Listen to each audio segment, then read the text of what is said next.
ಇತ್ತೀಚೆಗೆ ಮಂಡ್ಯ ಜಿಲ್ಲೆಯ ಮದ್ದೂರಿನಲ್ಲಿ ಗಣೇಶ ವಿಸರ್ಜನೆಯ ಕಾರ್ಯಕ್ರಮದಲ್ಲಿ ಗಲಭೆ ಆಯಿತು. ಮುಸ್ಲಿಂ ಕಿಡಿಗೇಡಿಗಳಿಂದ ಕಲ್ಲೆಸೆದು ಗಲಾಟೆ ಆಯಿತು. ಕಾಂಗ್ರೆಸ್ಸು ಮತ್ತೊಮ್ಮೆ ಹಿಂದೂ ವಿರೋಧಿ ಅನ್ನುವಂಥದ್ದು ಸಾಬೀತು ಮಾಡಿದೆ. ಮುಸ್ಲಿಂ ತುಷ್ಟೀಕರಣ ಅಂತನ್ನುವಂಥದ್ದು ಸಿದ್ಧವಾಗಿದೆ. ಮುಸ್ಲಿಮರಿಗೋಸ್ಕರನೇ ಕಾಂಗ್ರೆಸ್ ಇರೋದು ಅಂತನ್ನುವಂಥದ್ದು ಕೂಡ ಈ ಪ್ರಕರಣದಲ್ಲಿ ಗೊತ್ತಾಗಿದೆ.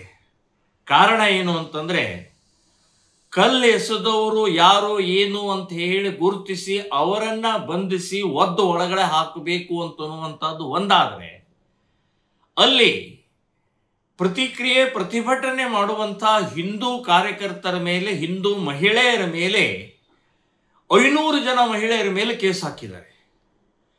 ಇದೇನು ಕಾಂಗ್ರೆಸ್ ಸರ್ಕಾರನೋ ಅಥವಾ ತಾಲಿಬಾನ್ ಸರ್ಕಾರನೋ? 500 ಜನ ಕಾರ್ಯಕರ್ತರು, ಅಲ್ಲಿ 1000 ಜನ ಇದ್ರು, ಎಲ್ಲರ ಮೇಲೆ ಹಾಕಿ ಆಗಿದ್ದಾರೆ. ಪ್ರತಿಭಟನೆ ಮಾಡಬಾರ್ದಾ? ಪ್ರತಿಕ್ರಿಯೆ ವ್ಯಕ್ತಪಡಿಸಬಾರ್ದಾ? ನಮ್ಮ ಗಣಪತಿಯ ಮೇಲೆ ಕಲ್ಲೆಸೀತಾರೆ ಅಂತಂದ್ರೆ ಇದನ್ನು ಪಾಕಿಸ್ತಾನ, ಅಫ್ಘಾನಿಸ್ತಾನ ಇದು?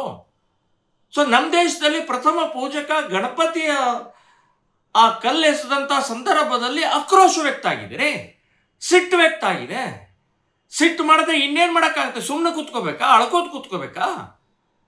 ಸೊ ಅಂಥ ಸಂದರ್ಭದಲ್ಲಿ 500 ಜನರ ಮೇಲೆ ಇವತ್ತು ಕಾಂಗ್ರೆಸ್ ಸರ್ಕಾರ ಹಿಂದೂ ಕಾರ್ಯಕರ್ತರ ಮೇಲೆ ಕೇಸ್ ಹಾಕಿದೆ. ಅದರಲ್ಲೂ ಮಹಿಳೆಯರ ಮೇಲೂ ಕೇಸ್ ಹಾಕಿದೆ.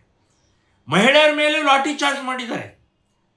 ಮಹಿಳೆಯರ ಮೇಲೆ ಮಹಿಳಾ ಪೊಲೀಸರು ಬಂಧನ ಮಾಡಬೇಕು ಅಥವಾ ಲಾಠಿ ಚಾರ್ಜ್ ಮಾಡುವಂಥ ಹಕ್ಕಿದೆ. ಆದರೆ ಇವರು ಪುರುಷರ ಪೊಲೀಸರು ಲಾಠಿ ಚಾರ್ಜ್ ಮಾಡಿದ್ದಾರೆ.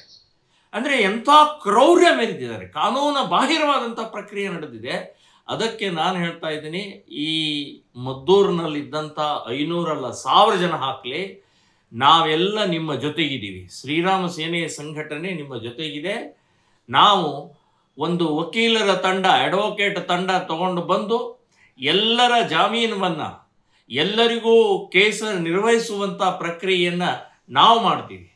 ನಾನು ಪ್ರಮೋದ್ ಮುತಾಲಿಕ್ ವಕೀಲರ ತಂಡ ಜೊತೆಗೆ ಮದ್ದೂರಿಗೆ ಇಷ್ಟರಲ್ಲೇ ಬರ್ತೀನಿ.